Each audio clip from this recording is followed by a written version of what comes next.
Have you ever seen the ocean from the top of a mountain? Did you know that's even a thing? I'd heard the buzz about Saddle Mountain for years, but somehow I didn't realize the coolest part until I actually hiked it last week. Looking forward to those views on top. Let's go. Luke Borsten here. I'm a musician, backpacker, and video editor. Trails and Tunes is a series where I take you through the history and how-to of a hike, and then write and record a song about it. If you're just here for the tune, feel free to skip ahead or go find me on Instagram for song-only videos. Thanks, y'all. Now, let's talk about Saddle Mountain.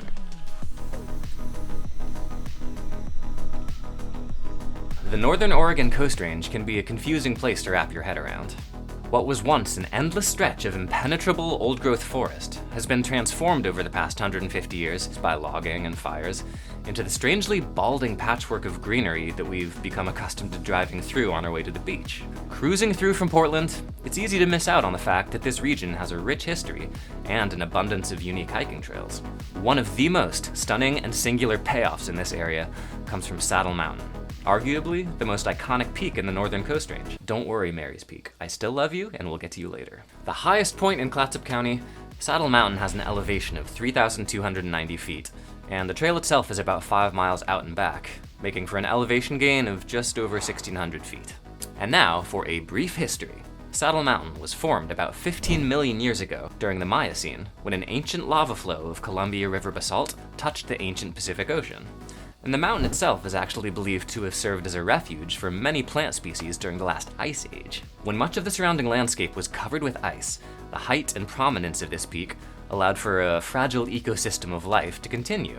Skipping forward, in the mid-30s, the Civilian Conservation Corps were tasked with building the 7-mile access road to the mountain from the main highway. They also built the first actual trail to the top of the mountain. Saddle Mountain was actually completely shut down from 2020 until just September of 2023, originally closed during the onset of COVID. The park remained shuttered for an additional 2 years to allow for officials to make some important repairs. Also, as some of you may remember, pre-2020, there were several primitive campsites right by the trailhead, but during the closures, these were all removed due to problems with theft and vandalism. That said, with the trail having just been reopened to the public, now is the perfect time to go take that hike. I showed up just shy of 9 a.m. on a Friday morning, and was pleasantly surprised to see just a couple other cars in the parking lot. But when I returned to the trailhead around midday, the place was jam-packed. I strongly suggest doing this one on a weekday, or arriving pre-9 a.m. if a weekend is your only option. Right from the start in the parking lot, you get smacked in the face with a great view of the saddle, high above the canopy, looking maddeningly out of reach. The path starts off in a forest of red alder and salmonberry.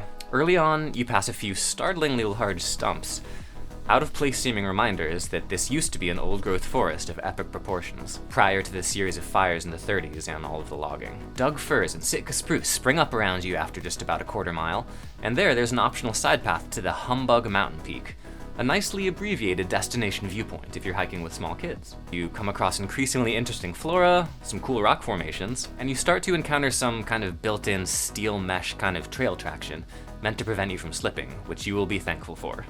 Eventually, you pass a couple of picnic spots to rest up at, and your first beautiful southward-looking viewpoints, until you break out on top of a ridge and finally get an eyeful of the Coast Range Mountains. Scampering along further, you dive back into forest real quick, before beginning a brief downhill stretch to the namesake saddle between the twin peaks. And here begins the final and most difficult stretch, which takes you up to the peak. Built-in steel cable railings provide some relief as you haul yourself up to the summit, past lovely meadows of wildflowers falling away below. Birds and butterflies cheer you on. Reaching the top, there's a railing, a newer picnic table, and a hexagonal bench with room for a small crowd to take in the views. Arriving on top, it becomes extremely clear what you've been working for. If it's a clear day, you can see the freaking Pacific Ocean just 15 miles to the west. I don't think I've ever gazed down at the coastline from the summit of a 3,280-foot peak before, and it's something else. You can actually see the town of Astoria off to your northwest, and the whole Columbia River where it runs out to the sea. Again, if it's clear, to the east, the faces of Mount Rainier, St. Helens, Adams, and Hood loom large. Looking south is Nehalem Bay, Onion Peak, Tillamook Head, and Clatsop Spit.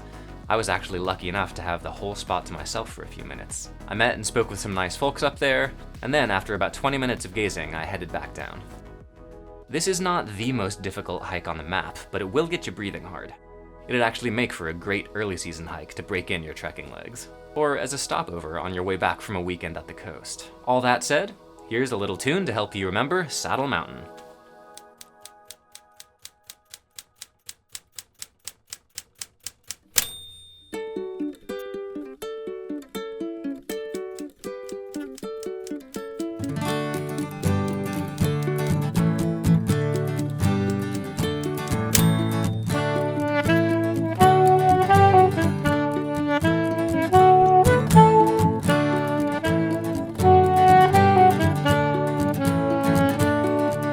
Saddle Mountain for the win.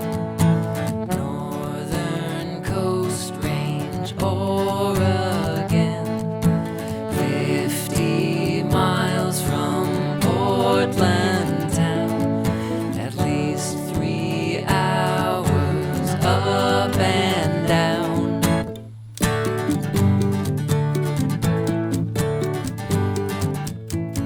You stand at the top of the mountain with views all the way to the sea. The highest point in Clatsop County, 3,300 feet.